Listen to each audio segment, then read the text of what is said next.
Saya ucapkan Assalamualaikum warahmatullahi wabarakatuh. Oke, Waalaikumsalam warahmatullahi wabarakatuh.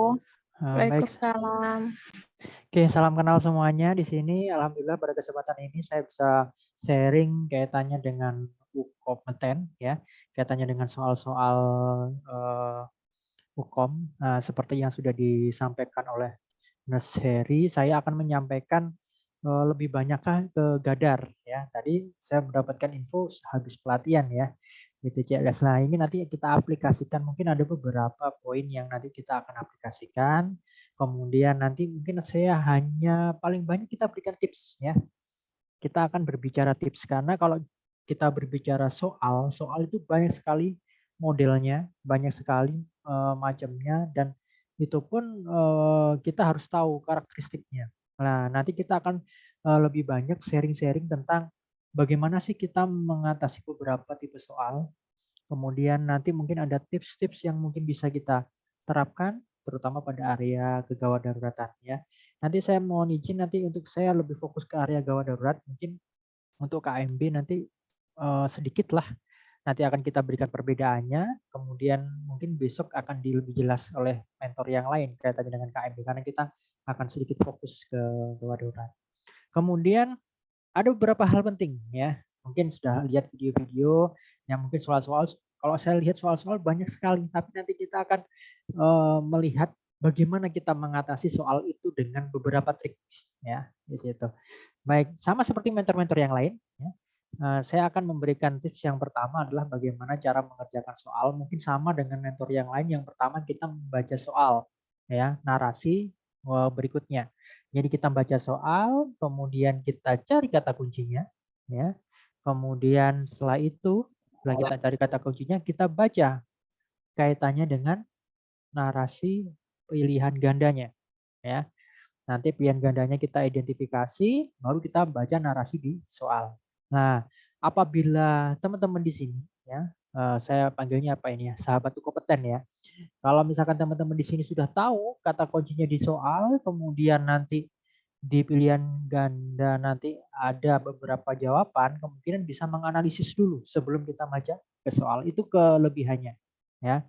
Jadi nanti mudah-mudahan kita bisa aplikasikan dengan waktu kurang lebih 90 menit ya. Nanti ini masih 19, nanti biarkan yang masuk kita ikutkan saja ya nanti. Oke, saya izin tuh share ya sambil kita contohkan ya nanti untuk soal-soalnya. Oke. Ini sudah kelihatan ya. Sudah, Oke, Pak. baik. Oke. Coba saya carikan yang Oke, kita masuk ke Gadar saja ya. Nanti kita tambahkan untuk KMB-nya tambahan. Baik, sama seperti yang sudah saya sampaikan tadi, ya. Nah, kita akan memulai dengan yang pertama. Saya kan di sini akan memberikan beberapa tips yang kedua. Tadi kan tips cara pembacaannya. Sekarang tips yang kedua adalah ketika kita berada di area kegawat daruratan, ya, kita fokusnya adalah pengkajian kaitannya dengan airway breathing circulation. Ya, tadi sudah belajar BTCLS ya. Kita fokus ke ABC, D. Kalau primary survei kan kita ABCD, ya E. Kalau misalkan secondary survei nanti bisa sampai F, ya G. Ya, tapi pada dasarnya karena kita areanya Gadar, kita fokusnya ke bagian-bagian airway breathing circulation, ya. Dan ada beberapa nanti komponen penting yang perlu kita catat ya. Nanti akan saya berikan beberapa presentasi kaitannya dengan kasus yang sering muncul ya di situ. Baik, kita mulai untuk soal yang pertama saja dulu. Saya akan mempraktekannya ya. Nanti mungkin bisa ditolong dibantu oleh teman-teman yang lainnya ya untuk menjawabnya. Oke. Yang pertama, kalau tadi saya katakan kita lihat dulu soalnya apakah derajat luka bakar yang dialami pasien pada kasus di atas ya. Nah, kita sudah tahu di sini pertanyaannya menjawab tentang derajat luka bakar. Ingat, derajat luka bakar ini akan keluar baik itu di soal KMB maupun di soal Gadar. Ya, di situ. Perbedaannya di mana? Perbedaannya kalau kita melihat soal KMB, itu biasanya tidak ada istilah IGD atau ruangan di dalam soal narasi, ya. Nah, dan biasanya pada soal-soal gawat darurat kita disuruh, selain disuruh menentukan derajat, kita disuruh untuk menghitung, ya, cairan yang akan diberikan. Tapi nanti cairan itu diberikan dengan angka-angka yang mudah dihitung, ya, di situ. Nah, nanti mungkin ada soalnya, nanti kita contohkan.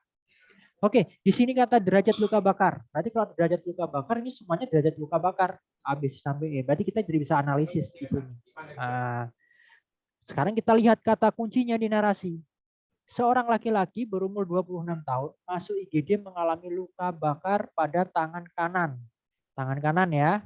Klien dialami sejak 6 jam yang lalu. Luka bakar tidak nampak adanya bulan, warna abu-abu, ya, dan pada saat disentuh tidak terasa nyeri. Lah, kata kuncinya sebenarnya ada di sini loh. Tidak terasa nyeri. Ini khas untuk derajat luka bakar tertentu. Ya. Nah, di situ. Kalau kita lihat, ada nggak yang hafal derajat luka bakarnya di sini? Nah, jadi ya kata kuncinya yang lebih mengarah di sini adalah pada saat disentuh tidak terasa nyeri. Ingat, pada kerusakan yang meliputi seluruh tebal kulit dari lapisan yang lebih atau sampai daerah suputan, otot, dan tulang, itu biasanya muncul nyerinya itu sudah berkurang karena sudah melewati serabut saraf, ya kan? Di situ. Nah, organ kulit itu mengalami kerusakan, tidak lagi sisa elemen epitel, ya. Nah, dan biasanya sudah tidak muncul bula, ya kan? Karena sudah lebih daram. Nah, di situ.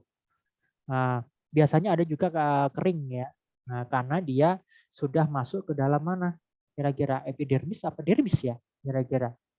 Nah, sehingga kalau kita lihat tidak dijumpai, kan kata kuncinya, tidak dijumpai rasa nyeri. Nah, karena sensasi ujung-ujung sensoriknya sudah rusak di situ. Nah, sehingga kalau kita lihat di sini, yang bisa mengarah di situ adalah yang C. Jadi sudah kita nggak mungkin melihat yang lain lagi. Ya, jadi caranya seperti itu. Di dalam narasi nanti akan disebutkan kata kunci yang akan membuat kita menjurus pada salah satu pilihan yang akan kita ambil. Ya. Nah, permasalahannya nanti apabila kita tidak mengenali kata kuncinya, kita akan kesulitan. Karena mengapa? Di dalam narasi jawaban atau pilihan jawaban akan disajikan dua jawaban yang hampir sama. Ya kan, di situ. Dan kita nanti akan diminta untuk memilih salah satunya. Nah, tapi kalau kita sudah tahu kata kuncinya, kita akan mudah di situ. Ya, itu yang paling penting di sini. Berarti jawabannya di sini adalah yang C. Itu tips yang tadi saya katakan. Jadi dengan ini kita bisa menghemat waktu. Ya, dengan ini kita bisa menghemat waktu. Kemudian kita tidak berulang-ulang membaca yang narasi ini. Biasanya mahasiswa atau peserta uji kompetensi itu dia banyak membaca narasi ini berulang-ulang, ya kan, sehingga waktunya habis. Tapi kalau kita sudah tahu kata kuncinya, kita cuma membaca sekali, kita sudah tahu jawabannya ada di mana, ya, di situ. Itu adalah tips yang pertama. Oke, kita next dulu ke soal berikutnya. Nanti kita gantian, ya, kita terapkan dulu. Oke, soal yang kedua. Nah, ini kayaknya tadi mungkin muncul ya di pelatihan ini ya. Apakah tindakan segera yang diberikan pada kasus tersebut? Wah, oke, kita lihat di sini mulai A, B, C, D, E. Mohon maaf, mungkin yang ini suaranya bisa di silent.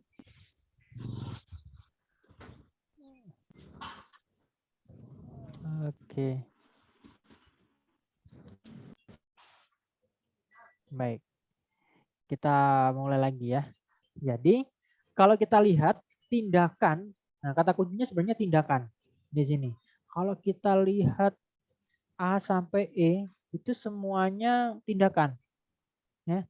Nah, sedangkan kita butuh kata kuncinya di sini. Oke, kita baca. Seorang laki-laki berumur 35 tahun masuk UGD karena kecelakaan dengan kondisi tidak sadar. Ya, ingat kita harus fokus di sini. Pada pemeriksaan tidak ditemukan tanda-tanda sumbatan jalan nafas. Ingat, airway clear. Ya, airway clear. Anda tadi sudah melakukan pelatihan ya. Kemudian terjadi distensi pada vena jugularis.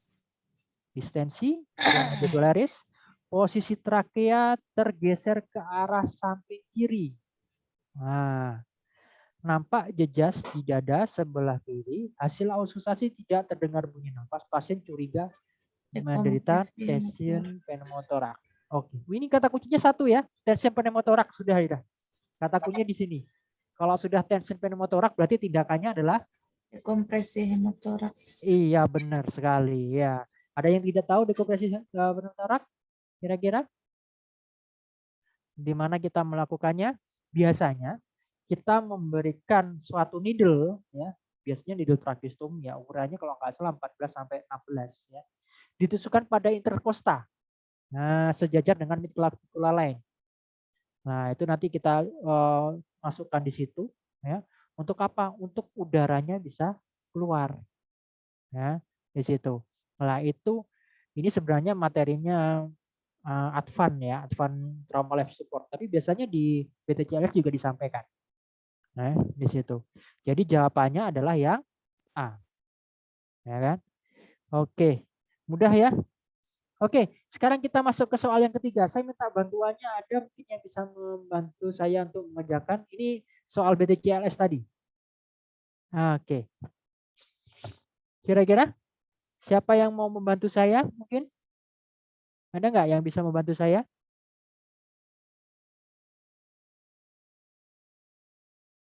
Atau saya tunjuk ya?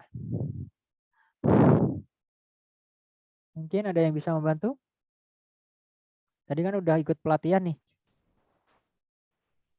Heimlich maneuver. Oke, ya Mbak silahkan Mbak, dicoba Mbak. Jadi siapa ya yang bicara ya barusan?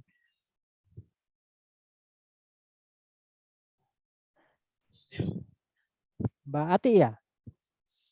Ya Pak. Oke, silahkan Mbak. Coba Mbak, dengan cara yang sudah kita coba tadi. Pertanyaannya apa maksudnya? Iya, di pertanyaannya kemudian langsung dijawab. Kalau seorang anak umur 5 tahun masuk UGD dan keadaan sulit bernapas akibat tersedak biji rambutan. Pasien tanpa sianosis dan memegang lehernya. Apa tindakan yang tepat pada kasus tersebut? Heimlich maneuver, Pak? Oke, ya benar jawabannya Heimlich maneuver ya. Nah, tadi udah ikut BTCLS jadi kita review ini soal-soalnya berarti ya.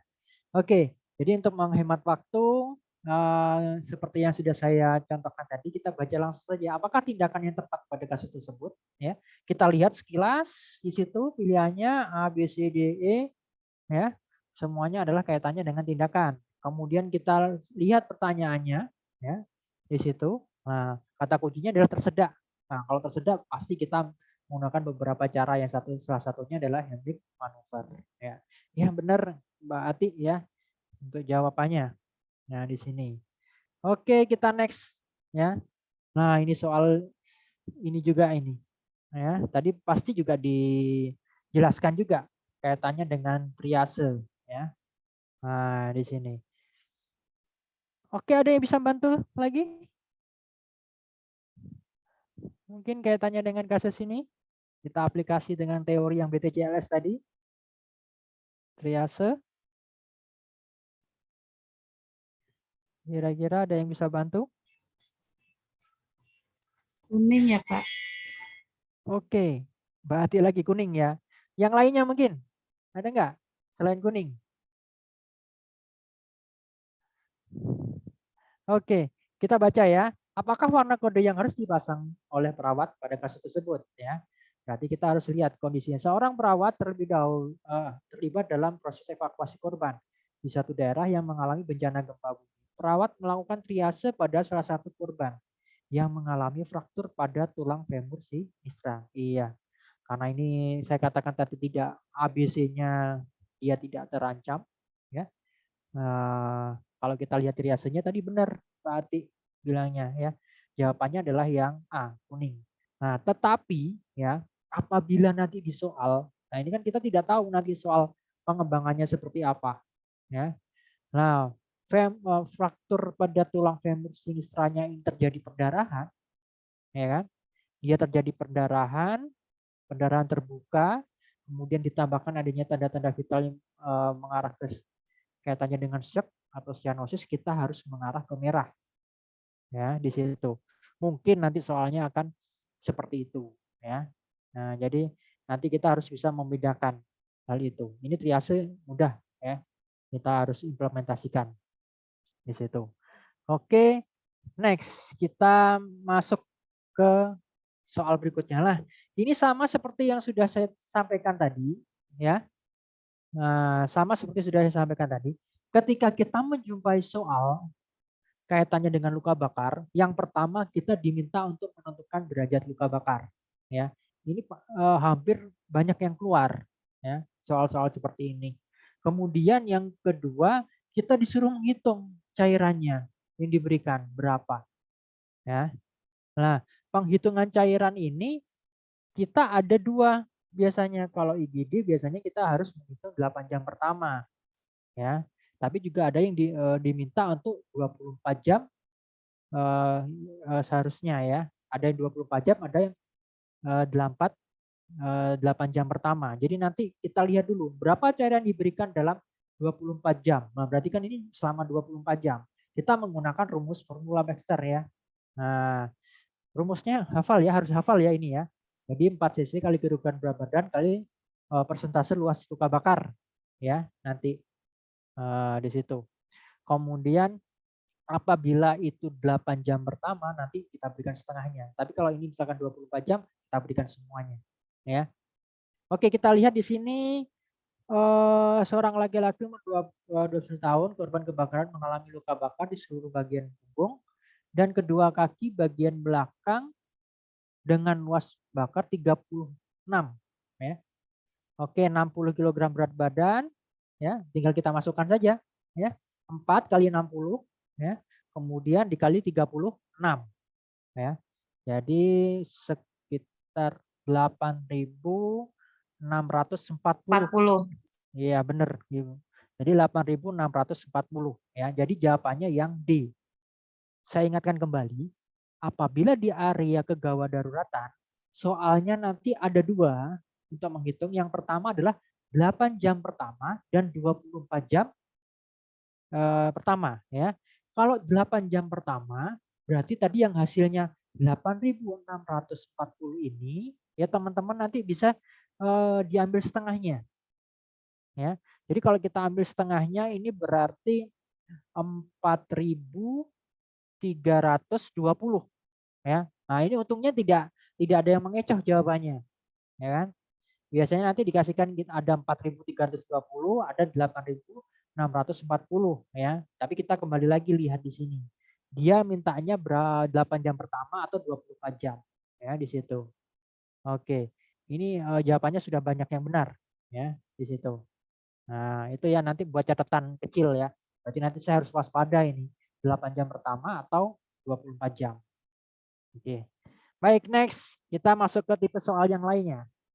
Oke. Oke. Oke, saya bantu untuk membaca ya. Apakah penanganan pertama yang paling tepat dalam kasus tersebut? Berarti kita lihat penanganan.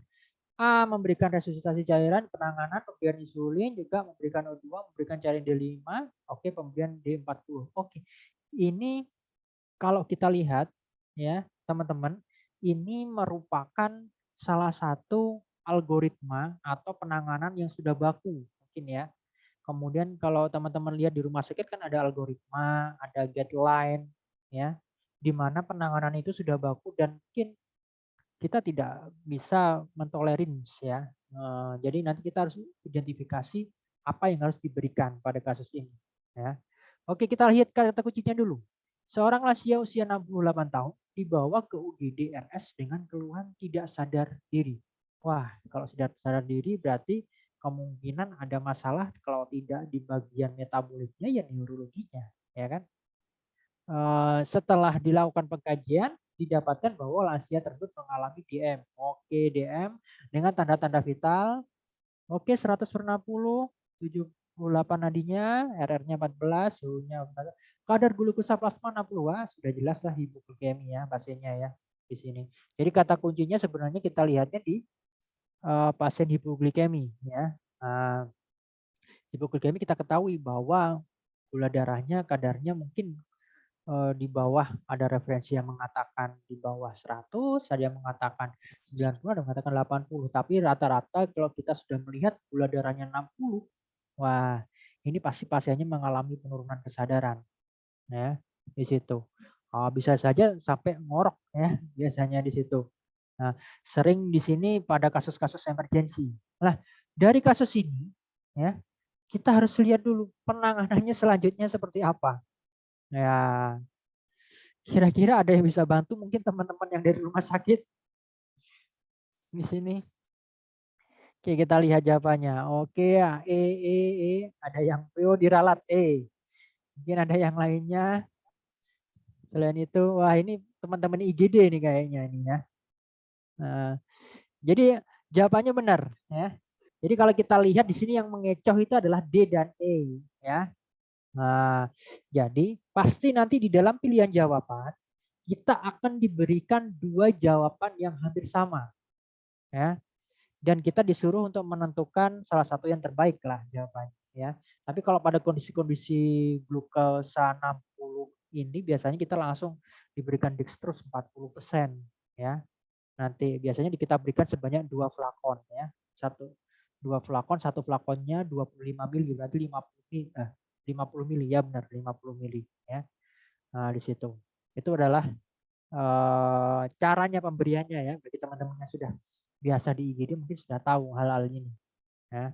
Oke, jawabannya berarti yang E ya sudah benar semua. Ini sebenarnya sudah siap ini untuk ujian hukum. Oke, kita next ke soal berikutnya ya. Wah, ini agak banyak ini ya soalnya ya. Kalau kita lihat di sini apakah tindakan yang sebaiknya dilakukan sebagai seorang perawat yang profesional? Kata kuncinya di sini berarti kita melihat dari segi profesionalitas dari perawat ya.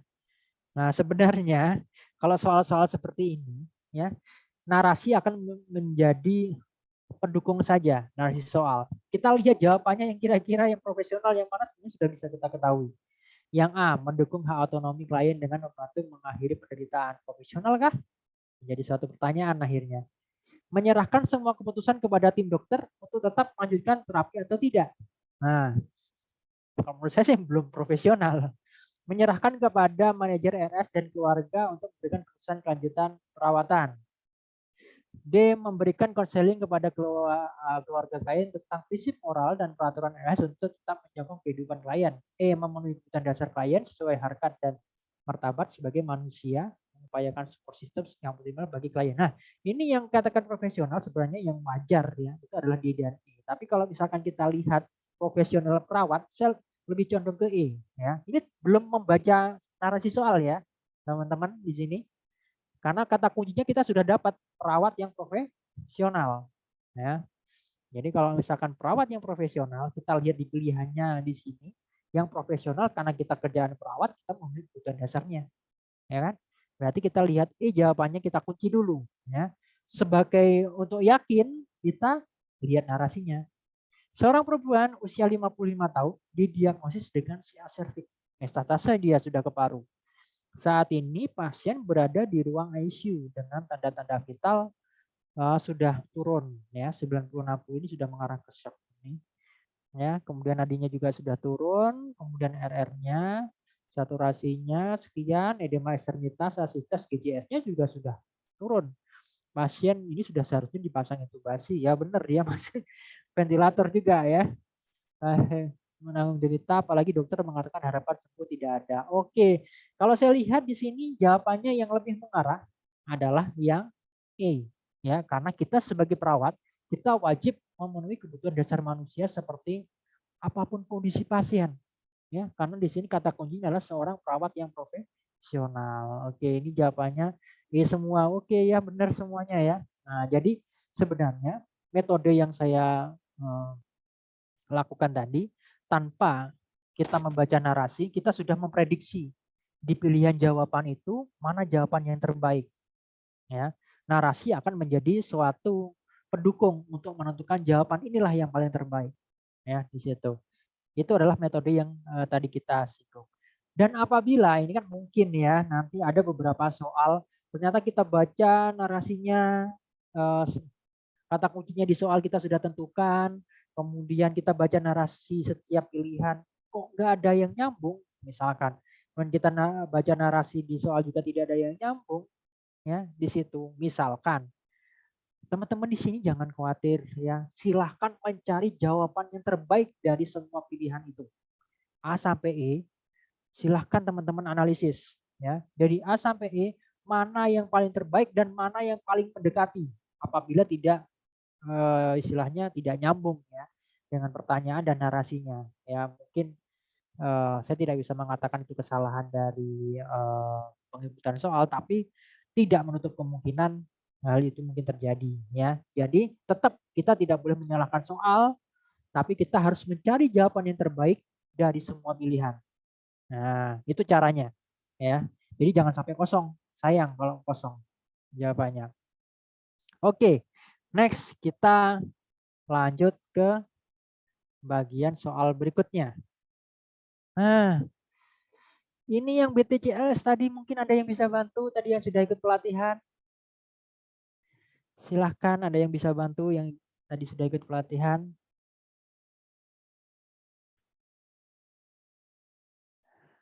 Ya. Apakah yang Anda lakukan untuk memastikan pasien henti jantung ini mudah sekali ya. Jadi kita sebenarnya dengan melihat saja, jadi nggak usah baca narasinya ya. Apakah yang Anda lakukan untuk memastikan pasien henti jantung? Ini cara yang mudah. Jadi kalau kita sudah tahu kata kuncinya, memastikan pasien henti jantung dari A sampai E, kita sudah tahu jawabannya di sini. Ya, nah, jawabannya ya benar semua yang B ya. Jadi jawabannya yang B. Cek fluktuasi nadi karotis ya. Ini ada pengecohnya ini. Ada nadi karotis, ada nadi radialis ya. Oke. Jadi kita sudah tahu jawabannya ya di sini tanpa membaca narasinya soalnya. Itu kemudahan kita apabila kita sudah tahu kata kunci di soal. Yang pertama kita bisa menghemat waktu ya. Yang kedua kita bisa memastikan oh ini jawabannya dengan membaca narasi. Nah, itu untuk meminimalisir teman-teman biasanya kalau pusing karena kita kan UKOM itu kan stresornya kan lumayan ya. Kita datang, kita sudah stresor, biasanya baca soal itu kalau nggak konsen, itu minimal 3 kali loh. Ya, biasanya. Kalau kita sudah tidak konsen itu minimal kita ulang-ulang 3 kali soal itu. Ya, tapi kalau kita sudah fokus, kata kuncinya udah ketemu. Ya, kemudian di ABCDE kita sudah kunci jawabannya ini. Di narasi kita tinggal menambahkan buktinya saja untuk memastikan jawaban yang kita ambil tadi benar. Ya, gitu caranya. Paling mudahnya ya. Oke, sudah benar semua. Kita next ya. Ini soalnya mudah-mudah ya. Nah, tapi saya di sini tidak melihat soal mudah dan sulit, tapi bagaimana kita mencari trik dan tipsnya untuk menyelesaikan soal baik itu soal mudah maupun sulit ya, sehingga kita yang pertama bisa hemat waktu, yang kedua kita bisa menentukan kata kunci meskipun kita tidak tahu jawabannya itu blank misalkan ya, tapi minimal kita bisa analisis jawabannya kalau nggak ini. Nah, gitu ya. Oke, kita lihat di sini. Nah, ini AGD ini analisis gas darah ini juga penting ya. Terkadang juga keluar ya blood gas analisis arteri ya. Jadi apa hasil interpretasi pada pemeriksaan blood gas arteri tersebut ya. Kalau kita lihat di sini asidosis ada 2, alkalosis ada 3 ya. Nah, kata kuncinya di sini adalah kita lihat pH-nya lah ya di situ. Oke, kita lihat pH-nya di sini. Langsung saja di sini ya. pH-nya 7,15 ya. Dikatakan asidosis bahwa pH kurang dari 7,35. Lebih dari 7,45 dikatakan alkalosis. Udah kita kunci pH sekian sudah ya. Berarti jawabannya antara A dan E. Ya. Itu ya. Antara A dan E. Ini sudah ada yang jawab ini. Oh iya. Jawabannya ada yang jawab yang E. Oke, kita lihat, kita tambahkan kembali. Ya, di sini. Kemudian kita lihat data-datanya. Seorang perempuan berusia 18 tahun dibawa ke IGD setelah mengalami kecelakaan sangat berangkat sekolah, keadaan pasien tidak sadar. Dari hasil pemeriksaan fisik didapatkan darah masif, oke darahnya masif, frekuensi nafasnya meningkat, snoring positif, frekuensi nadi 120, pasien mengalami shock ya. Kemudian tekanan darahnya sudah mulai turun, dia masuk nanti masuk hipovolemik, akralnya sudah dingin ya. Cyanosis, CRT-nya sudah lebih 2 detik, sudah parah. Ya, ini hanya pendukung saja ya narasinya ya. Sebenarnya kita lihatnya di sini ya. PCO2 45 ya. PO2 90 ya. pH sudah kita pegang ya. Kemudian HCO3 20. HCO3 itu normalnya dia 22 sampai 26. PCO2 dia normalnya adalah 35 sampai 45. Ya benar ya. Kemudian kita lihat di sini HCO3-nya dia turun. Ya, turun. Kira-kira apa jawabannya? Oke, semuanya sudah jawab E. Oke, oh maaf. Kena lah, ini dia. Saya tunjukkan. Nah, ini sebagai penambahan kita tadi. Ya. Jadi kalau misalkan pH-nya dia, ini kan normalnya nih. pH 3575 ya. Cuma tadi datanya base access-nya nggak ada sih. Ya. Tadi kita lihat di sini HCO3-nya dia turun. Ya. Tapi kita melihatnya adalah metabolik ya tadi ya. Asidosis ya. Asidosis kemudian pH-nya dia terkompensasi ya. Berarti kita lihat di sini terkompensasi atau enggak tadi. Jadi kalau kita lihat tadi mana? Oh ini. PCO2-nya normal. HCO3-nya adalah 20 ya. Berarti dia asidosis apa, Mbak? Ada yang bisa bantu? Lihat dari sini. Apa kira-kira? Ada yang bisa bantu? Asidosis, jelas asidosis. Ya. Yang apa yang E? Oke, ada yang A, ada yang E. Oke. Ya, kalau kita lihat di sini dia adalah yang A ya. Nah, jadi memang kita disuguhkan suatu data yang pengecoh. Nanti tolong dihafal ya ini ya. Meski presentasinya dia sedikit keluar, tapi mungkin dia keluar ya. Nah, di situ. Oke, ini ada lagi satu soal saya. Nah, ada lagi soal satu. Nah, coba kira-kira apa ini? Bisa nggak dibantu? Kalau sudah kayak gini kita nggak usah baca narasi, nggak masalah sih.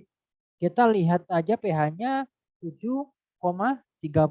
Sudah asidosis dia. Ya kan? Kemudian HCO3-nya meningkat. Berarti kita lihat di situ PO2-nya juga kita lihat PCO2-nya 50. Berarti dia terkompensasi. Ya. Jadi dia asidosis respiratorik terkompensasi. Ya. Jadi kalau ini jawabannya yang E. Ya. Kalau tadi kita lihatnya di HCO3, kalau kita lihat di HCO3 pasti jelas biasanya metabolik ya. Kalau misalkan kita lihatnya di PCO2-nya ya kita pasti mengarahnya ke respiratorik di situ. Ya. Jadi sudah jelas ya di sini jawabannya adalah yang E. Oke, kita pindah materi yang lain sekarang ya. Nah, ini sama soalnya sama yang tadi ya kayaknya ya. Apakah tindakan yang tepat pada pasien tersebut? Ya. Nah, dekompresi tadi ya, ini jawabannya kayaknya sama, cuma beda-beda tipe soal. Ya. Nggak usah kita bahas sama soalnya. Ya. Triase muncul lagi ini ya. Triase muncul kembali. Mungkin ada yang bisa bantu saya triasenya apa ini ya. Kata kuncinya di mana? Oke, sudah ada yang menjawab. Di sini ada yang D ya. Mungkin yang lainnya boleh di chat, nggak masalah, di chat. Oke, D. Kalau misalkan tidak bisa mengutarakan kita cek chat saja. Oke, silahkan yang lainnya. D. Oke, D. Baik. hampir semuanya sama D. Jangan kita bahas. Apakah kategori triase pada pasien tersebut? Ya, jadi kalau kita lihat di sini pasiennya dia ke UGD tanpa dada tertusuk bambu runcing ya. Pemeriksaan fisik didapatkan kedua mata tampak bengkak. Penetrasi dekstra, laserasi tidak ada, GCS-nya dia masih belum perlu dilakukan intubasi. Frekuensi nasi, oke, frekuensi nafas 26 kali per menit, tekanan 110, 70, oke, kategorinya tadi kuning. Ya. Jadi kalau kita lihat pada pasien ini, di sini kita lihat kegawat daruratannya di sini kasusnya adalah pasien mengalami ruda paksa pada dinding toraks ya. Nah, tapi prioritas utamanya di sini labelnya yang dapat diberikan adalah seharusnya label ada yang D, ada yang E. D, E, oke. Kalau saya lebih condong ke D. Ya. Kalau saya lebih condong ke D. Mengapa lebih condong ke D? Ya. Satu, yang pertama, ya, dia GCS sudah turun, frekuensi nadinya dia sudah mengarah pada kondisi yaitu takikardi yang mana kehilangan cairan. Ya.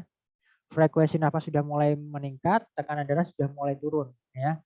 Jadi kita lebih mengarah ke merah. Kalau misalkan nadinya di sini normal, ya, kemudian GCS-nya dia masih di atas 10 atau 12, ya, kita bisa ngambil yang kuning, ya, di situ, ya.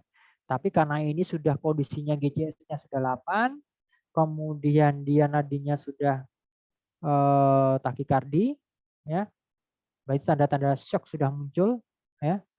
Sehingga kita harus mengarah ke resusitasi sebenarnya ya. Kalau teman-teman tadi belajar tentang triase, kita kan triase banyak ya. Kita bisa menggunakan Kanadian, Australian dan lain sebagainya. Tapi di Indonesia kita biasanya menggunakan modifikasi yang warnanya merah, kuning, hijau ya. Kemudian hitam. Ada juga yang menggunakan selain merah itu ada resusitasi ya. Sebelum merah. Jadi ada resusitasi, kemudian merah, kuning, dan hijau. Ya, ada yang seperti itu. Ya, nah, nanti tergantung rumah sakitnya menggunakan yang mana.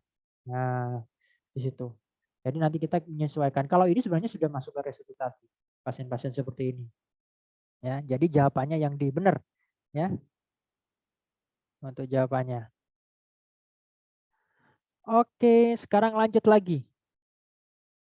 Nah, ini dia. Ini beberapa kasus pernah muncul ya. Soal seperti ini berapa kasus pernah muncul dan ini menjadi pengecoh ya bagi teman-teman yang pernah mengerjakan soal ini. Apakah kondisi yang sedang dialami laki-laki tersebut? Tensi pneumotorak ya, open pneumotorak, tanpa nadi jantung, hematotorak masif, valjas. Ini gejalanya ada beberapa yang hampir sama. Ya, di situ. Nah, jadi kita harus mengidentifikasi mana yang lebih dominan data-datanya. Oke, kita lihat narasinya. Seorang perempuan berusia 52 tahun dibawa ke UGD dengan keluhan sesak nafas setelah mengalami kecelakaan lintas. Dari hasil pemeriksaan fisik didapatkan toraks sinistra tertinggal sewaktu bernafas. Oke, berarti ketika dia bernafas dia tidak bisa mengeluarkan kembali perkusi bersonor ya. Udara masuk tidak bisa keluar ya. Benar ya. Jadi udara itu tertimbun ya di dalam ruangan tadi ya. Terutama di dalam pleura ya. Sehingga ditemukan distensi vena jugularis ya di situ. Kemudian akral dingin, basah dan pucat. Berarti jawabannya kita sudah jelas ya kata kuncinya. Di sini jawabannya adalah yang A ya, tension pneumotorak. Ini mengecoh ya. Saya lihatkan pengecohnya di sini ya. Nah, tension pneumotorak, kemudian tamponade jantung, ini gejalanya hampir sama. Ya. Cuma bedanya pada tension pneumotorak ya, udara itu ketika kita lihat di sonar itu jelas sekali, ya di situ. Dan pada tampon jantung itu juga ada distensi ventricularis. Cuma perbedaannya pada kasus tampon jantung itu tidak hanya ventricularis tanda-tandanya. Yang kedua adalah suara jantungnya menjauh, ya. Nah, karena sudah tertampon tadi ya di lapisan jantungnya, sehingga ketika kita auskultasi suara jantungnya menjauh, kemudian pasiennya cenderung hipotensi. Itu trias gejala tamponade jantung, ya. Ini biasanya mengecoh juga pada pasien-pasien tension pneumotorak, ya di situ. Kalau obat pneumotorak nggak mungkin sudah, ya. Kemudian hematotorak. Nah, tadi perkusinya jarang yang hipersonor, ya di situ. Itu malah nggak mungkin. Jadi jelas di sini kita lebih mengarah pada tension pneumotorak. Oke, jawabannya sudah benar, ya di situ. Oke, kita next ya. Di sini soal berikutnya.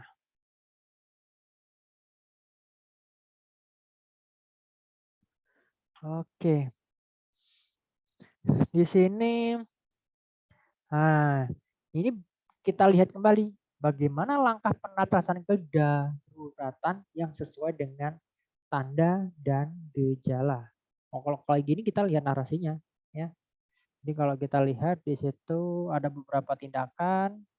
Jadi pasien ini usianya 55 tahun, dia masuk IGD, kondisinya tidak sadar.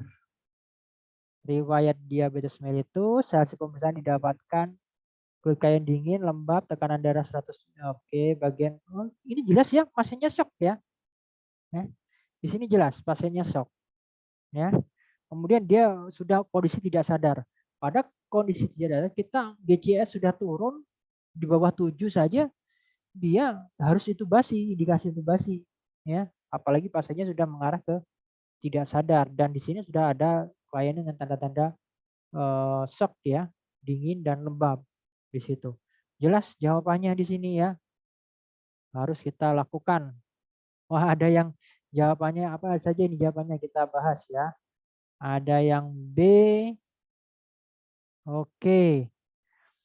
Yang B memeriksa glukosa darah klien. Oke. Ada yang lain selain B?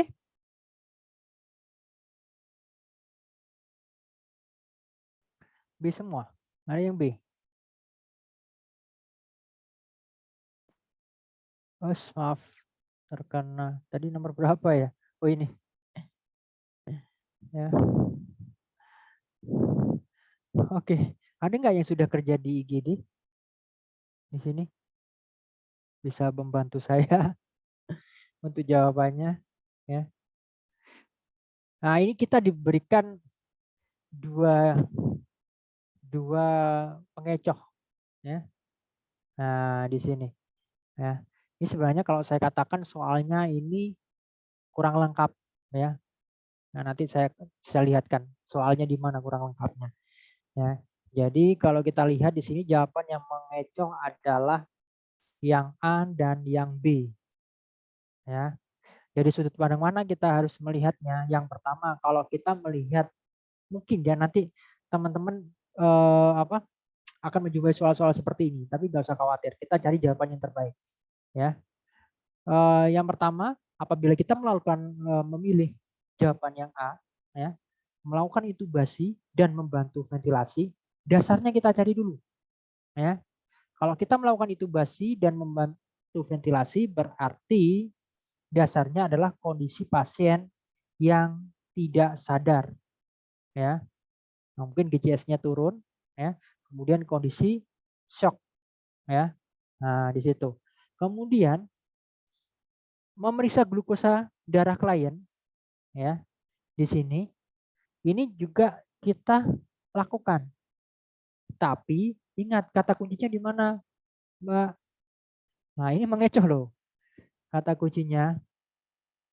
Oke, tapi GCS-nya tidak diketahui, Pak. Oke, benar.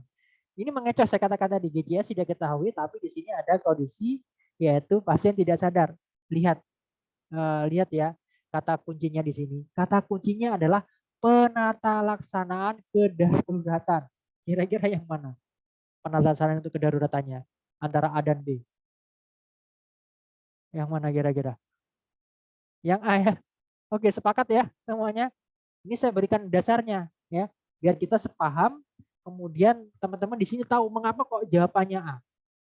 Ya, di situ. Yang pertama saya katakan tadi adalah kita tahu kata kuncinya. Di sini kata kuncinya teman-teman lewatkan. Penata laksanaan kedaruratan. Kalau memeriksa glukosa adalah kita screening untuk memastikan ya, tapi untuk memberikan penalaran kaitannya dengan emergensinya kita lebih mengarah ke yang A. Ya.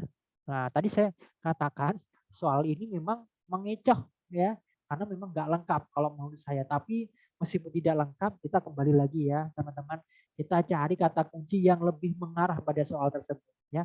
Karena soal-soal seperti itu kadang ada di dalam kom. Dan teman-teman pasti membaca berulang-ulang. Tapi ada beberapa yang yakin saya jawabannya yang B misalkan. Itu malah terkecoh. Ya. Nah, karena mereka tidak membaca penata laksanaan kedaruratannya, ya kata kuncinya di sini. Ya, oke, bisa dipahami ya maksud saya di sini. Dan ini banyak sekali yang terkecoh, ya. Dan soal-soal seperti ini mungkin ada beberapa ya. Satu mungkin ada sekitar 10% sampai 20% ya. Soal-soal seperti ini yang mengecoh. Yang mudah-mudahan nanti ketika teman-teman di sini hukum tidak ada soal seperti ini, ya. Nah, apabila nanti lebih lengkap lagi tadi benar katanya BCS-nya tidak tentukan. Nah, kalau ada BCS lagi lebih menentukan lagi. Pasti kita jawabannya sudah A. Kita nggak mungkin mengarah ke yang B sudah di situ ya. Tapi di sini mengecohnya karena dia ada diabetes mellitus ya. Kemudian dia juga mengalami penurunan kesadaran. Tapi kembali lagi kita lihat pertanyaannya. Kembali lagi. Saya ingatkan kembali kepada teman-teman, kata kunci itu ada di pertanyaan ya. Nah, apabila di pertanyaan sudah kita pahami kata kuncinya, kita cari kata kunci yang ada di narasi. Jangan kebalik ya. Jangan narasi dulu baru kata kunci. Tidak. Kita ke pertanyaan dulu baru kita ke narasi. Itu tipsnya ya. Untuk memastikan jawaban yang kita pilih nanti yang terbaik. Ya, di situ. Oke, kita next kembali ya. Nah, ini apa ini ya? Soal apa? Nah, kita coba lagi ya. Apakah yang harus diwaspadai oleh perawat berkaitan dengan perubahan yang ditujukan oleh pasien? Ingat, kata kuncinya di sini adalah data-data perkembangan dari status pasien. Karena kan ada kata-kata perubahan. Di sini. Perubahan yang harus kita identifikasi. Berarti kalau kita lihat pasien ini nanti bisa berubah entah itu kondisi baik ataupun kondisi buruk. Ya kan? Nah, itu kata kuncinya. Perubahan. Berarti kalau kita lihat di sini respon mulai stabil, enggak. Kita lihat di sini pasti perubahannya enggak kita arahkan ke stabil, terjadi gangguan kontraksi jantung, oke. Berkembang shock hipovolemik mungkin, ya. Peningkatan tekanan intrakranial mungkin juga, aktivitas kejang juga mungkin. Kita lihat narasinya. Seorang laki-laki usia 35 tahun dibawa ke UGD dengan kasus trauma kepala. Wah, ini kalau sudah seperti ini pasti kita mengarahnya ke brain sudah. Ya, cedera kepala dia. Saat observasi, pasien mengalami penurunan tekanan darah dan tingkat kesadaran semakin memburuk. GCS memburuk berarti ada masalah di brainnya. Tanda-tanda shock muncul, kemudian nadi sampai turun 40, ya.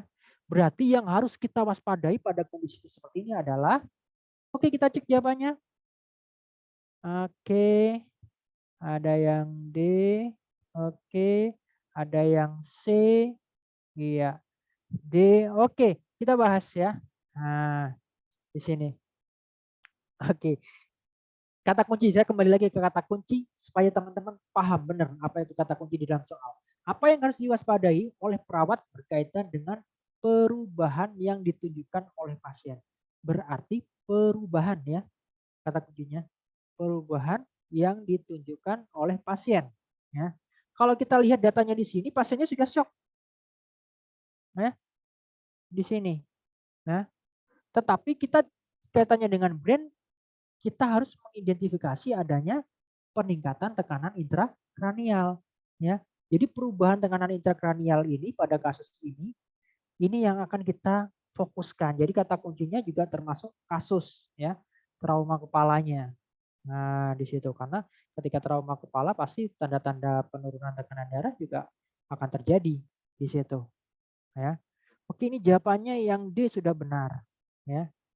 Oke, ada yang aktivitas kejang juga, mungkin ya, aktivitas kejang mungkin juga, ya. Tapi data-datanya belum cukup menunjang di sini, ya. Jadi kalau kita lihat karena pasiennya mengalami hematom, ya, edema, karena tadi cedera, ya, disebabkan itu kemungkinan semua kaitannya baik itu cedera kepala, stroke, ya, ataupun nanti terjadi adanya tumor otak, ya. Jadi apapun massa yang ada di brain, ya, yang perlu kita waspadai yang pertama adalah peningkatan tekanan intrakranial. Itu kata kuncinya, ya. Teman-teman mungkin pernah dengar kaitannya dengan cold stroke, ya. Nah, itu observasinya kita sebagai perawat kan tekanan intrakranial, ya, pasien-pasien stroke yang kita pasien cedera otak berat sedang kita observasinya kaitannya adalah perubahan kaitannya dengan tekanan intrakranial. Pertanyaannya, untungnya soalnya tidak memberikan kita kaitannya dengan tanda-tanda di sini, tanda-tanda apa saja peningkatan tekanan intrakranial, ya, di situ. Hanya dijelaskan peningkatan tekanan intrakranial, ya. Jadi jawabannya di sini adalah yang D. Oke, benar jawabannya tadi yang D, ya. Berarti analisisnya sudah bagus, ya. Karena di sini kita disediakan dua jawaban yang mengecoh, ya. Jadi kalau kita lihat apa sih itu tanda-tanda peningkatan tekanan kranial? Yang pertama penurunan kesadaran, ya. Di situ mungkin malah keadaan koma, ya. Mungkin tekanan darahnya nanti berubah, nadinya bisa melambat dan lain sebagainya, ya. Di situ. Hampir sama dengan tanda-tanda shock. Tapi kalau shock hipovolemik kan jelas dia kehilangan cairan yang banyak, pendarahannya banyak, ya, di sini. Sedangkan ini kita tidak mendapatkan data-data pendarahan, ya. Oke, next kita lanjut kalau gitu, ya. Nah, ini soal apa ya? Nah, apakah langkah selanjutnya yang harus dilakukan oleh perawat?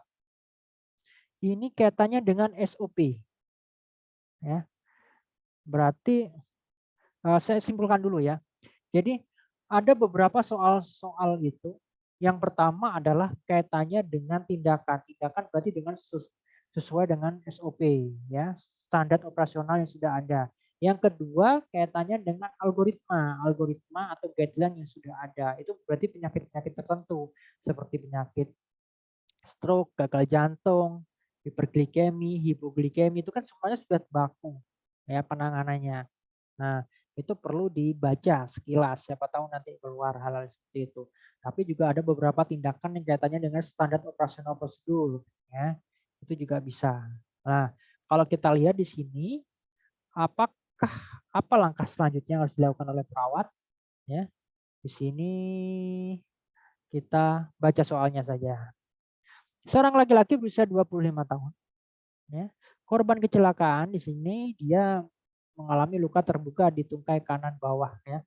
Perawat melakukan penekanan langsung pada tungkai bawah dan ternyata tidak mampu menghentikan perdarahan. Sudah diusahakan ya untuk menghentikan pendarahan. Nah, kira-kira apa ya? Nah, kita lihat jawabannya teman-teman dulu. Oke, ada yang A, ada yang B. Oke, ada yang B, ada yang A, ada yang E. Oke, ya. Normalnya ya, kalau kita pasien ini masuk ke IGD, langkah yang kita lakukan bersamaan memang ya, bersamaan. Semuanya ini ada ya. Tetapi kita lihat dari sini, jadi tidak mampu menghentikan pendarahan. Jadi perawat melakukan penekanan. Dia sebenarnya sudah ditekan, sudah ditekan supaya pendarahannya tidak keluar lagi. Tapi ternyata tidak mampu menghentikan pendarahan tersebut ya, meskipun dia sudah dibalut tekan ya di situ. Sehingga kalau kita lihat seharusnya tindakannya adalah apa kira-kira? Ada yang D, ada yang B. Mengangkat tungkai klien lebih tinggi dari posisi jantung. Kemudian tadi jawabannya yang satunya ada yang memasang tourniquet di bagian. Oke. Ada yang E melakukan pemasangan infus. Oke. Kalau di IGD dilakukan semuanya, ya. Tapi di sini kata kuncinya adalah langkah selanjutnya, ya. Berarti jika dia sudah mengajukan berhenti tidak bisa, berarti yang selanjutnya biasanya kita teman-teman IGD itu adalah mengangkat tungkai klien lebih tinggi dari posisi jantung, ya, dengan tujuan supaya peredaran darah dari aliran darah balik vena tidak mempengaruhi pendarahannya lebih parah, ya, di situ. Sehingga kita lakukan yang B, ya. Nah, kalau misalkan tourniquet wet ini sebenarnya sudah dilakukan tadi, ya. Nah, baru ketika sudah kita angkat kliennya posisi jantungnya, kita bisa memasang infus, ya. Tapi sebenarnya kita pasang bersama juga bisa, ya. Kita menghentikan pendarahan, kemudian sambil memasang infus, ya. Di situ biasanya itu yang kita lakukan. Karena ini langkah selanjutnya untuk mengurangi pendarahan tadi, ya. Berarti kita lebih mengarah ke yang B sebenarnya, ya. Nah, itu jawaban yang bisa saya berikan yang terbaik dari pilihan yang disajikan, ya, di situ. Nah, ini juga mengecoh, ya, tadi. Oke, mudah-mudahan bisa dipahami, ya. Oke, sekarang kita lanjut soal berikutnya, ya. Ini lama tidak keluar soal ini, akhirnya keluar juga. Soal kaitannya dengan diagnosa keperawatan, ya. Nah, di sini. Apakah masalah keperawatan pada pasien tersebut? Ini loh, saya baca di sini hasil scan subdural hematom. Ini saja kita sudah tahu diagnosanya yang mana, ya. Nah, di situ kita lihat. Oke. Oke, sudah paham semua berarti, ya. Jadi itu fungsinya kita membaca soal, ya teman-teman, ya. Jadi ketika kita sudah membaca soal, apakah masalah keperawatannya, kita baca A, B, C, D, E. Nutrisi, mobilisasi, perfusi, keseimbangan cairan, resepsi sensori. Oke, kita sudah kunci di situ. Kita lihat data-datanya yang menunjang di sini banyak sekali, ya. Di situ dia kaitannya yang paling jelas di sini adalah adanya subdural hematom. Jadi pendarahan di brainnya, ya. Sudah kesadarannya menurun, tanda-tanda TIK-nya sudah muncul, ya kan? GCS-nya juga sudah menurun. Ya jelaslah masalahnya pada perfusi yang ada di cerebral. Ya, di situ. Kalau diagnosa keperawatan, oke. Nah, di sini. Ya. Jadi jawabannya yang C, ya. Ini mohon maaf, ini diagnosanya yang lama ini, ya. Nanti Anda sesuaikan yang baru. Oke. Next. Nah, ini untuk soal terakhir untuk cermin yang pertama, ya. Nanti saya berikan tips setelah kita membahas soal yang ini. Apakah data prioritas yang perlu diperhatikan selama masa observasi? Berarti kalau kita lihat masa observasi, tingkat kesadaran, tekanan darah, perdarahan, nyeri, dan nadi. Kita lihat kesusahannya. Seorang laki-laki umur 33 diantar ke IGD dengan keluhan nyeri kepala akibat kecelakaan. Oke, pasti dah kaitannya dengan brain kalau seperti ini. Saat bekerja 2 jam yang lalu dia tidak sadar, wah sudah tidak sadar lagi, ya. Sekitar 15 menit dan muntah, ya. Terkena luka robekan area dahi dengan luas luka 4. Oke. Pasien diobservasi selama 8 jam. Nah, pada kondisi-kondisi seperti ini kita fokusnya adalah ke gejala peningkatan TIK, ya. Di mana salah satunya adalah dari semua pilihan di sini adalah yang pertama, yaitu adalah tingkat kesadaran. Ya, di situ. Ini jawabannya sudah benar semua ini, tingkat kesadaran. Oke. Ya, berarti sudah mudah untuk mengerjakan kaitannya dengan soal-soal gadar, ya. Baik. Nah, ini sudah cermin pertama. Nah, sebelum kita membahas lagi, saya ingin memberikan beberapa informasi tips, ya, mungkin untuk soal-soal gadar. Yang pertama, ketika kita mengerjakan soal gadar, mindset kita mengarah ke emergency, itu yang pertama, ya. Jadi ABC itu sudah, nah, kita mengarahnya ke situ. Kemudian yang kedua, selain mindset kegawat daruratan tadi, adalah kita harus mengenai kasus-kasus terbanyak di emergency yang mungkin bisa muncul. Ya, kalau saya katakan kasus-kasus besarnya ya, biasanya adalah diabetes mellitus, luka bakar, ya kan, pasien stroke, kemudian pasien kardio ya, jantung, ya kan, yang ada algoritmanya ya, ada pengaturan cara penanganannya. Nah, bisa guideline, bisa algoritma. Ya, di situ itu biasanya keluar loh, ya, di situ. Itu di IGD. Kemudian tadi kaitannya dengan kasus luka bakar, biasanya yang kita temukan yang pertama adalah kita disuruh untuk menentukan derajat luka. Ya. Yang kedua kita disuruh untuk menentukan jumlah cairan. Jumlah cairan yang akan kita gunakan biasanya 8 jam pertama atau 24 jam. Ya, itu kalau di IGD. Ya, di situ. Kemudian tadi belum kita temui kaitannya dengan penentukan derajat ya.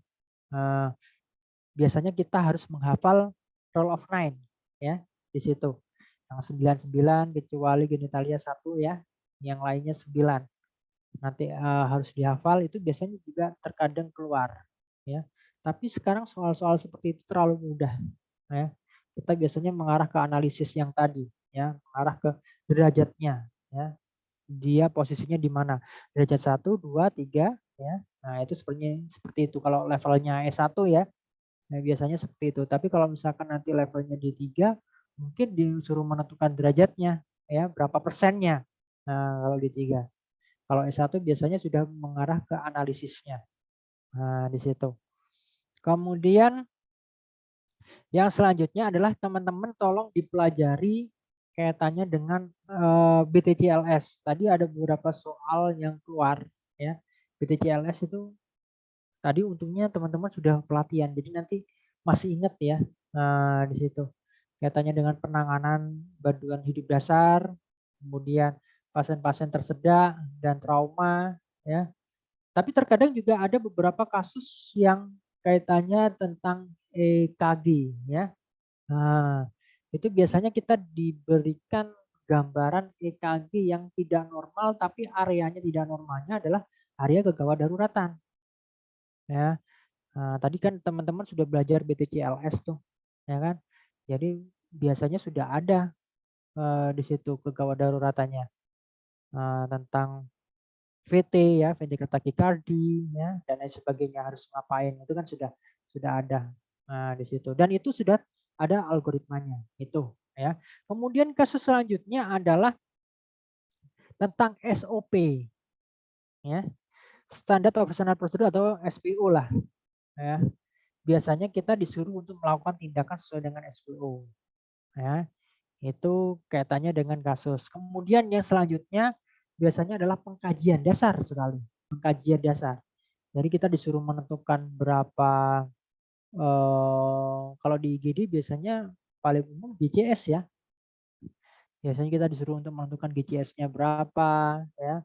Kemudian kita biasanya disuruh menentukan untuk kaitannya dengan pengkajian neurologi, pengkajian data-data TIK atau pengkajian komprehensif yang kaitannya dengan ABCDE ya di situ. Kemudian selanjutnya selain beberapa kasus tersebut adalah teman-teman silahkan membaca kasus paling ngetren ya. Nanti coba saya carikan ya. Kemarin itu ada soal kasus COVID-19 ya di situ ya. Jadi ada soal kasus COVID-19 juga muncul. Nah, di situ. Nanti saya carikan ya. Coba saya carikan soalnya. Jadi karena kita sudah update kasus-kasus terbaru, biasanya kasus-kasus yang ngetren kali ini juga keluar ya di situ. Bentar saya carikan untuk kasus-kasus kaitannya yang terbaru. Oke.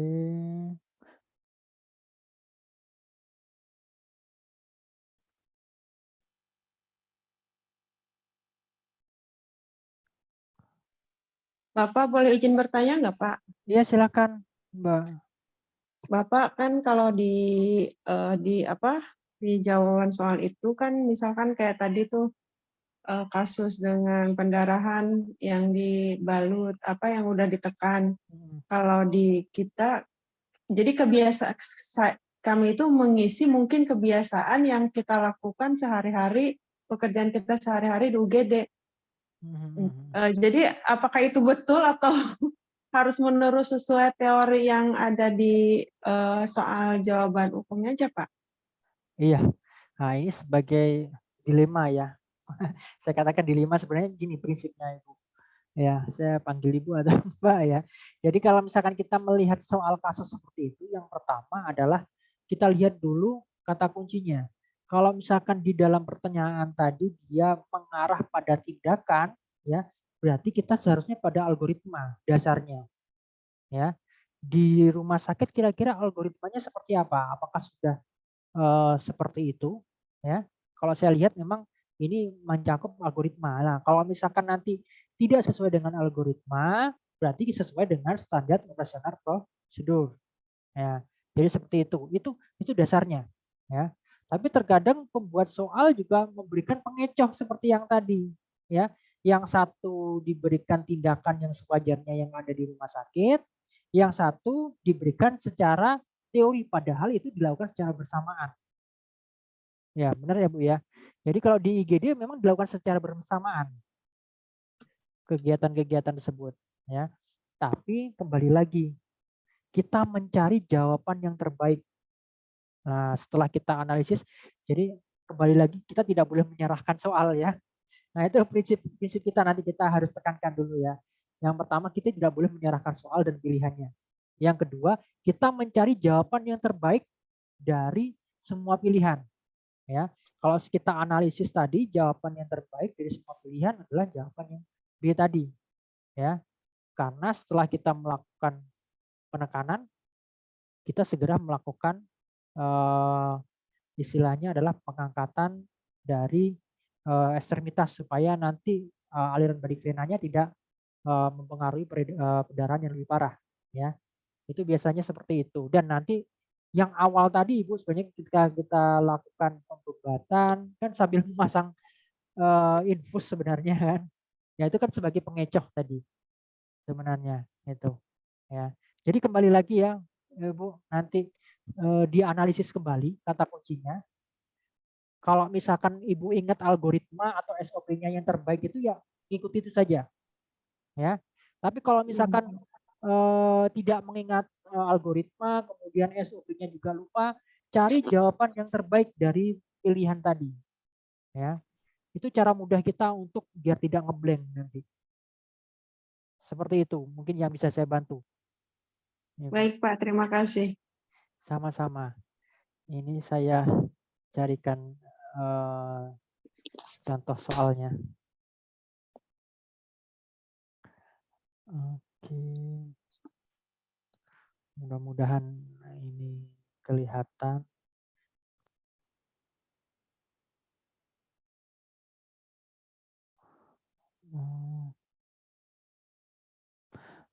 Ini saya menemukan nih.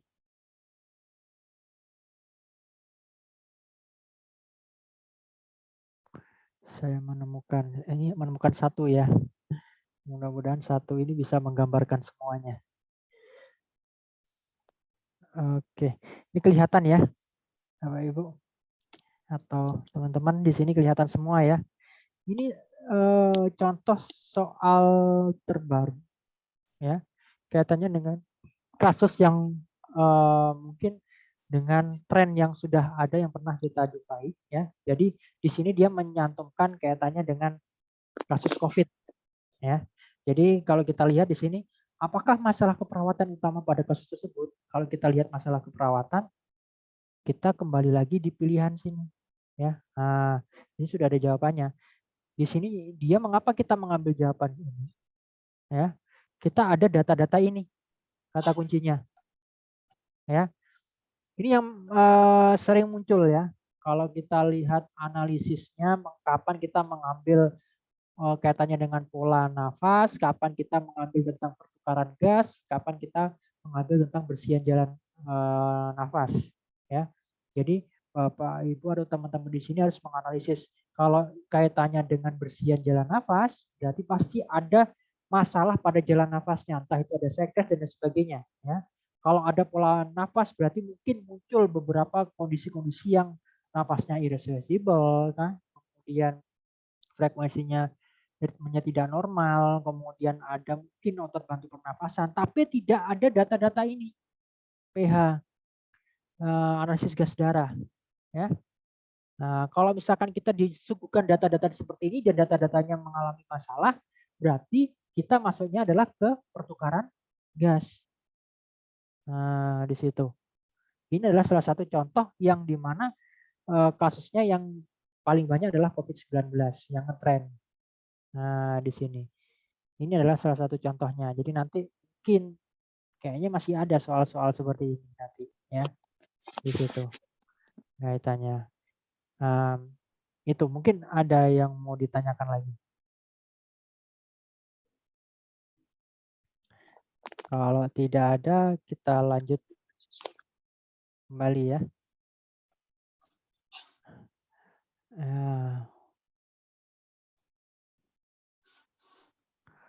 Sebentar.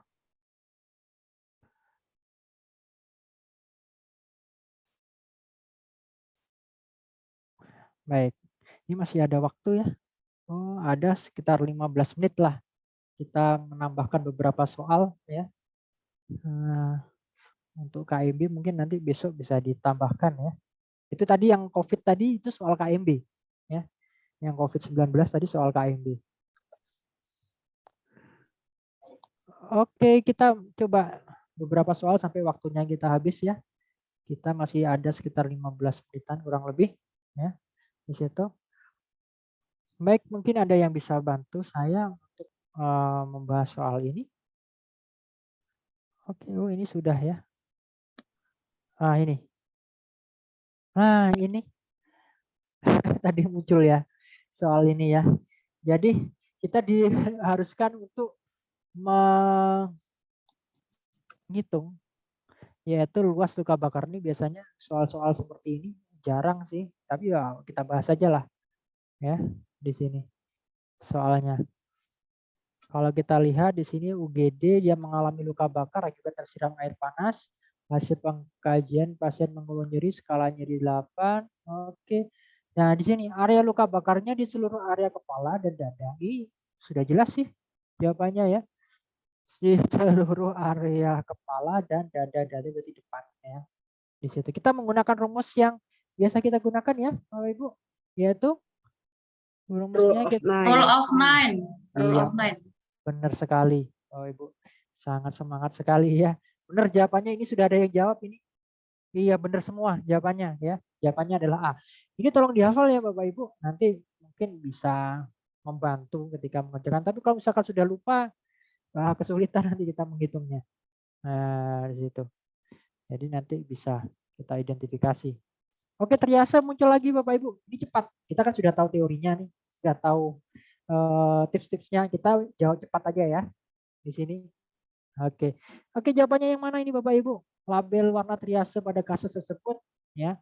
Lihat data-datanya udah jelas ini data-datanya. Saya lihat data-datanya sudah jelas kita mengarah kemana. Kira-kira. Jawabannya oke.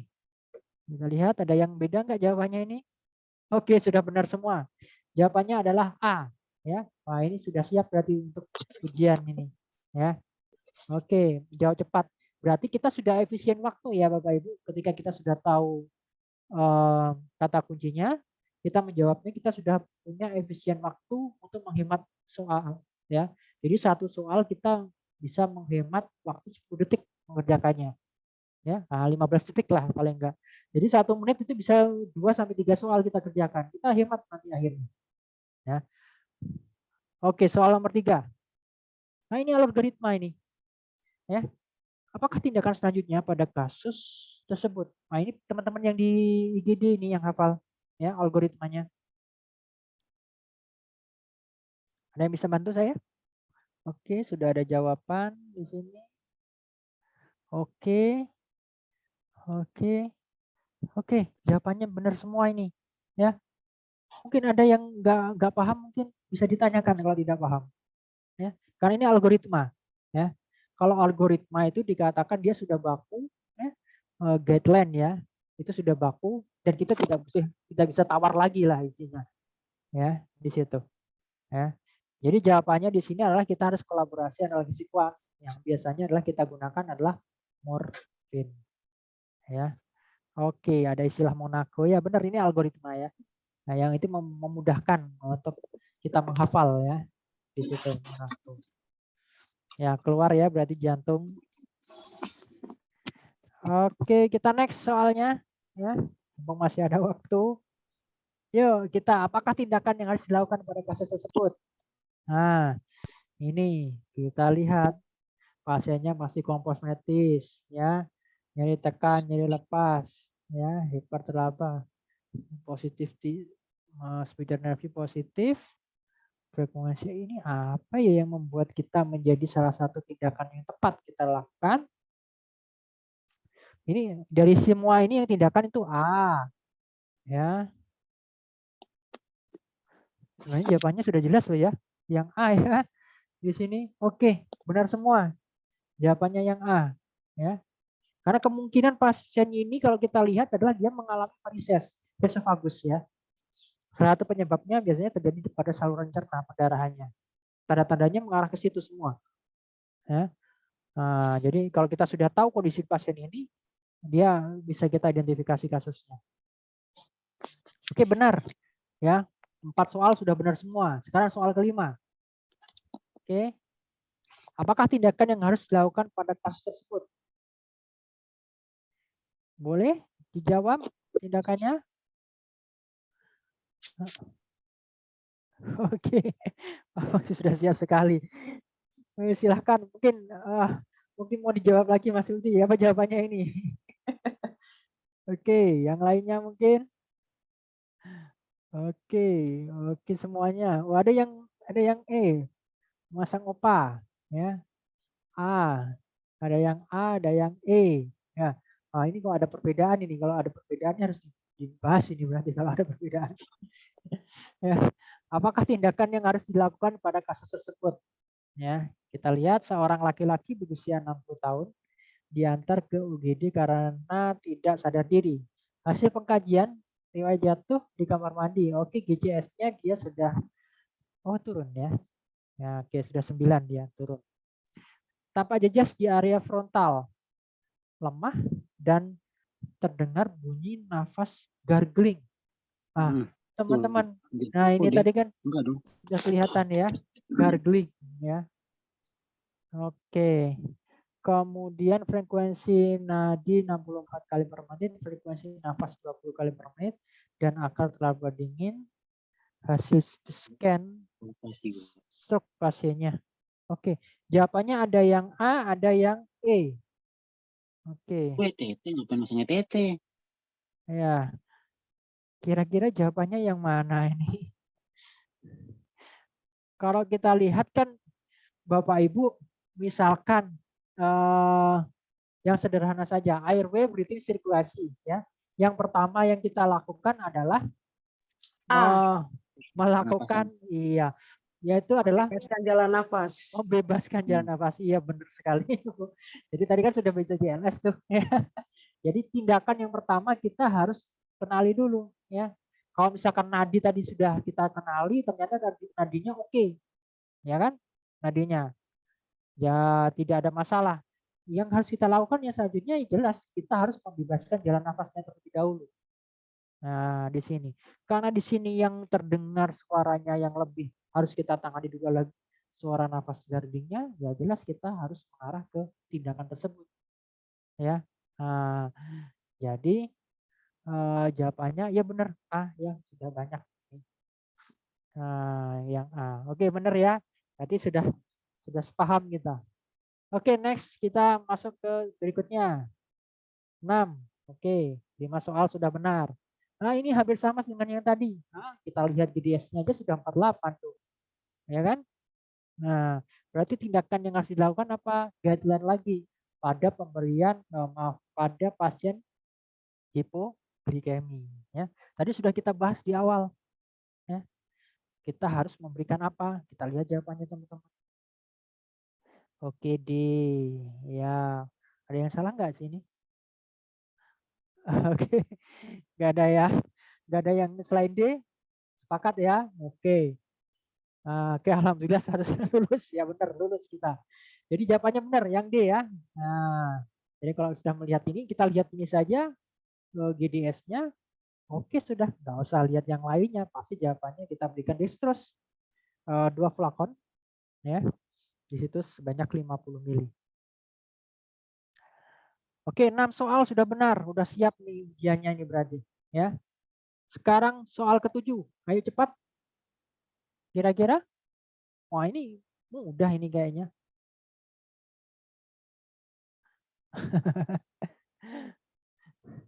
Kira-kira gimana ini? Apakah tindakan yang tepat dilakukan pada kasus tersebut? Ada yang jawabannya kita B, Pak, B. cek. Ada yang B, ada yang D. Oke, B dan D. Ada yang jawab B dan D ya. Oke, kita baca ya. Seorang laki-laki 25 tahun diantar ke UGD karena kecelakaan.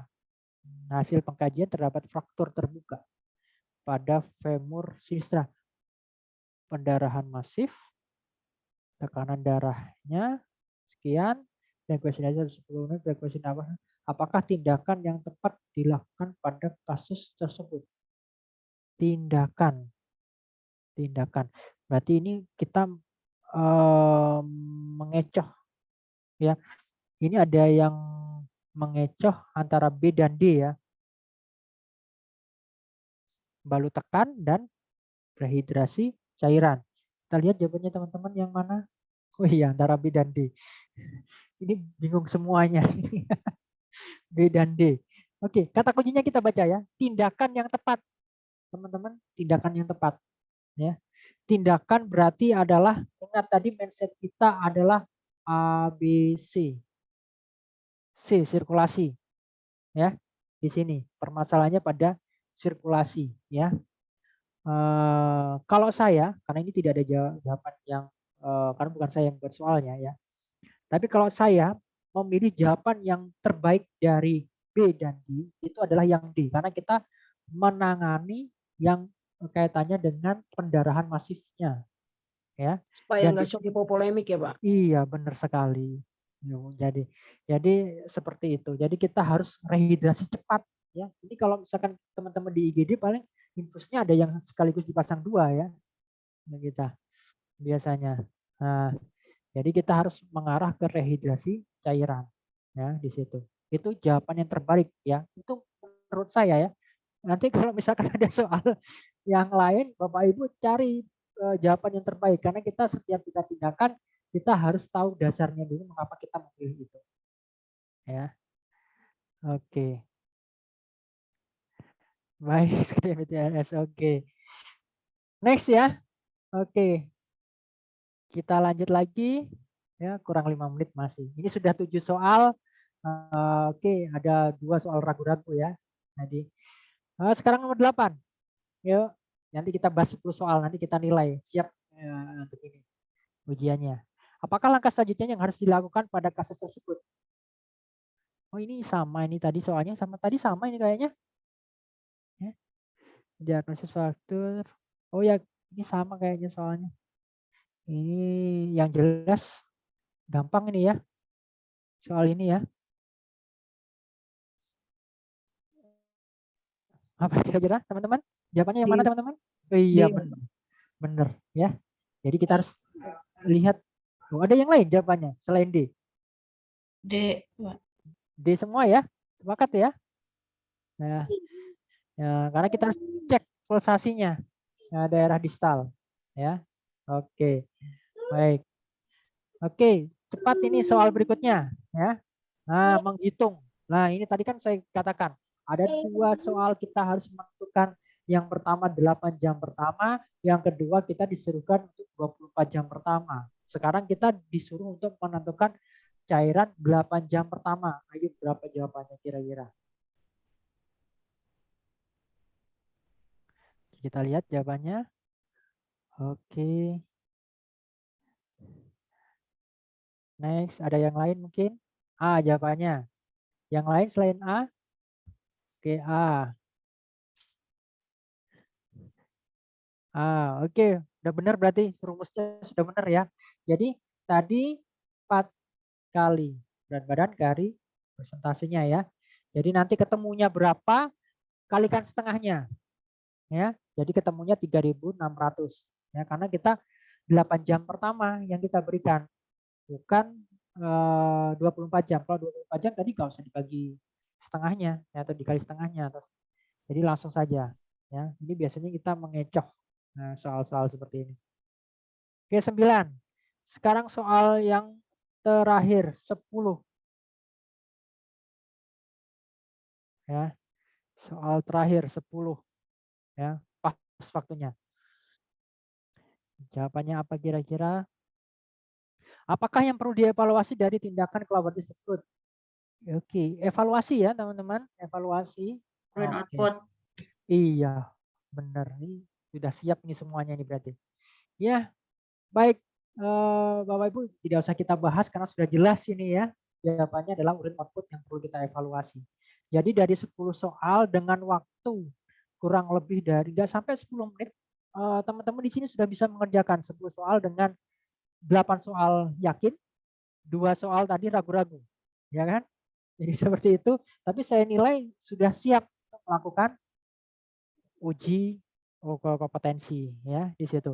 Mudah-mudahan nanti yang di sini bisa lulus semua ya, kaitannya dengan uji kompetensi, karena kalau saya lihat saya nggak tahu ini mewakili keseluruhannya yang hadir di sini atau yang menjawab saja, tapi saya lihat tadi yang menjawab sudah hampir 80% sudah benar semua. Jadi saya simpulkan untuk hari ini, bimbingan hari ini bisa dikatakan presentasinya bagus untuk siap melakukan uji kompetensi ya di situ. Nanti tinggal teman-teman di sini mereview kembali ya, tadi yang pelatihan BTJS dibaca-baca, kemudian materi-materi yang lainnya dibaca-baca ya. Jadi nanti lebih melekat kembali ya soal-soal hukum, sehingga ada tuh teman-teman itu yang karena seringnya membaca soal hukum ya, dia itu tidak pernah membaca narasi loh ya. Ada teman saya itu tidak pernah membaca narasi ya. Dia hanya membaca kata kunci pertanyaan sama pilihan gandanya. Dia sudah bisa prediksi. Ini kalau nggak jawabannya yang A ya E ini jawabannya. Pasti gitu. Kalau sudah terbiasa dengan soal hukum ya di situ. Nah, nanti harapannya teman-teman juga seperti itu. Jadi narasi itu untuk menguatkan kita saja. Nanti saya yakin kalau sudah metode Bapak Ibu sudah seperti itu, nanti akan terbiasa sudah ya mengerjakan soal itu, bahkan kepercayaan dirinya akan lebih baik di situ ya di situ. Itu mungkin yang bisa saya sharingkan Bapak Ibu hari ini ya. Saya mungkin banyak kekurangan, tapi paling enggak hari ini saya sharing ya tentang pengalaman-pengalaman kita mengerjakan soal hukum, yang mudah-mudahan tips-tips tadi bisa Bapak Ibu tingkatkan dan bisa diterapkan nanti ketika uji kompetensi ya. Mungkin itu yang bisa saya sampaikan. Oke, ini ada pertanyaan. Pak izin bertanya. Oh ya boleh, silahkan. Ada bimbingan, kebetulan bimbingan dengan saya hari ini saja ya. Mungkin nanti bisa kontak dengan seri ya bagian berikutnya. Jadi nanti silahkan kontra untuk bertanya, nanti boleh, nanti bisa menghubungi seri untuk mungkin ada dibuatkan grup atau nanti nomornya minta ke seri ya. Boleh nanti via WA. Mungkin kalau misalkan ada grup nanti lebih mudah ya kita diskusi. Saya lebih suka diskusi ya dengan banyak teman-teman ya. Nanti biar yang kita bahas itu bermanfaat tidak hanya untuk individu tapi untuk satu kelompok. Jadi seperti itu. Nanti boleh ya. Nanti koordinatornya nanti bisa menghubungi Nasheri ya di situ. Ya. Baik, itu saja ya. Teman-teman, saya panggil teman-teman di sini ya, yang bisa kita bahas hari ini karena waktunya sudah cukup ya, sudah di akhir penghujung waktu. Nanti selebihnya ilmunya mudah-mudahan bisa bermanfaat. Apabila nanti ada kesempatan kita bisa berdiskusi kembali, nanti mudah-mudahan kita bisa berdiskusi kembali ya. Terima kasih Pak Denny. Sama-sama ya, mohon maaf dan saya akhiri. Wassalamualaikum warahmatullahi wabarakatuh. Terima kasih Pak. Waalaikumsalam. Terima kasih Pak. Terima kasih Pak. Terima kasih Pak. Semangat sekali hari ini Pak. Ya, saya izin live ya Bu.